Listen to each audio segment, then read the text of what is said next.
Can you play YouTube videos in the background on your Android phone? This tutorial will show you the fastest method to enable YouTube background play and picture-in-picture mode. First, tap and hold on the YouTube app. Here, tap on three dot. Then go to App Info. Now scroll down and look for the option called Display over Other Apps.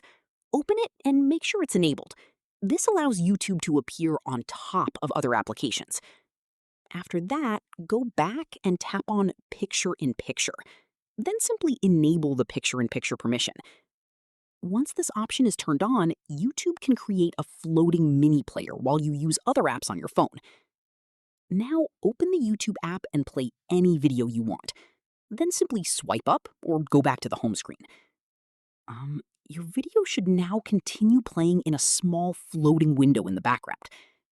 You can also drag the mini player anywhere on your screen, resize it, or pause the video anytime. So that's how to play YouTube in the background on Android phones without stopping the video playback. If this tutorial helped you, make sure to subscribe for more YouTube tips and Android tutorials.